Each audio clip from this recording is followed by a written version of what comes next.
So tell me about yourself. All right, my name is Alexis Kelly, and I'm currently a senior at the University of North Florida. In the spring, I will graduate with my BA with a major in communication studies and a minor in marketing.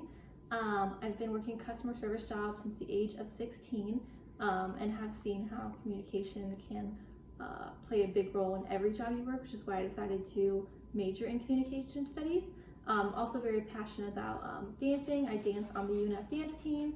I volunteered all throughout high school, and one thing I love about the dance team is that we volunteer in our community, and I also coach a local middle and high school cheerleading team here in Jacksonville, Florida.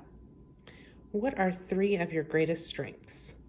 So I would say I'm a very hardworking, determined, and passionate person. I believe those are three of my biggest strengths. Every semester since I've been in college, I've done 15 credits every semester, worked at least one full-time job, sometimes two, depending on the semester, and also been involved with my school and with my community. So that's how I think I show hard work, determination, and passion in everything that I do. What is your greatest weakness? I would definitely say I can be a bit of a perfectionist at times. It's not always a bad thing, but sometimes it can be detrimental. I always strive for perfection, and I'm my own worst critic in everything that I do. So sometimes I can be very overcritical of myself, which is not necessarily the best thing that you want when you're working. As a server, I constantly did this. I would serve tables and I would just think to myself, I would beat myself up about how I did this wrong, or I forgot, this for this table. And then customers would come up to me and tell me that it's the best service they've had. And so I definitely think that's a perfect example of how I'm my own worst critic. And sometimes even when I think I'm doing a horrible job, I just need to keep a good, positive attitude, be a little bit less of a perfectionist, and everything will go smoothly. Do you consider yourself a team player? Absolutely, I definitely consider myself a team player in all aspects of life, work, school, and dance. Specifically, being a dancer and a cheerleader for many years, I definitely think that really instilled teamwork in me. For example, you always hear the saying, like, you're only as strong as your weakest link, but it's really true in work, school, and dance. You really have to rely on one another no matter what you're doing, because different perspectives and different people always add more to the table. So teamwork is extremely important. I think I do embody teamwork in everyday tasks.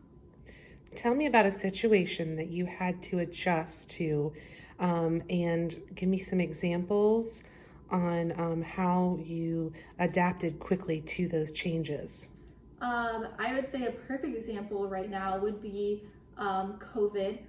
When everything first happened, school moved online. It was only for about a month, so it wasn't too big of a deal. I did have a little bit of a hard time transitioning, but quickly after COVID started to ramp up, I lost my job.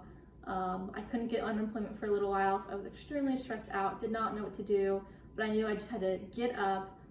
So I ended up finding a job, and then I actually ended up finding another job. So I had two jobs, which was great because I had none just a month ago. And then also this semester has been tough.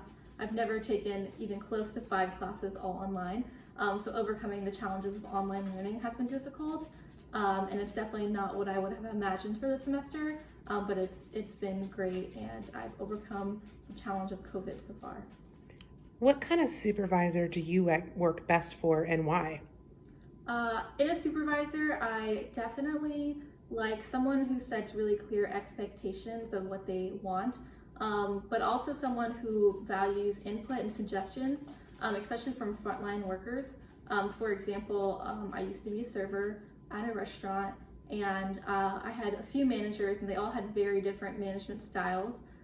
We actually had an owner come in halfway through my time there, and he completely changed the whole restaurant around, and a lot of people disliked him because he had very strict rules, and he really every day would call you into his office. He would want to hear suggestions from you, how things can improve, what needs to be worked on, and I personally really enjoyed him and took to that type of leadership. I really liked how I felt like even as just a server, I could make higher up changes that I normally would not be able to do with another manager. So I really enjoyed his management style. And can you give me an example of when you had to deal with a very difficult person and how did you handle that?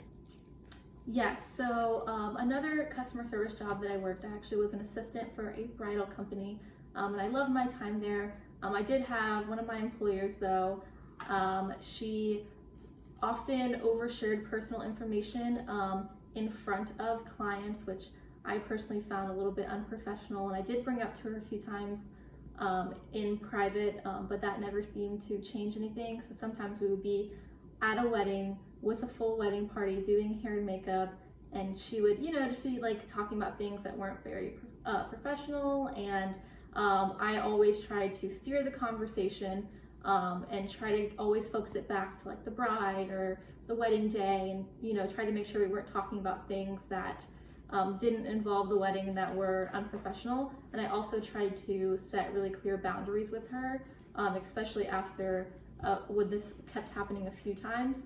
I made sure to talk with her in private and was just like, hey, like, I think these are the things that are workplace appropriate, these are the things that's art, and in all respect, I think we should have more boundaries on what we talk about in front of clients.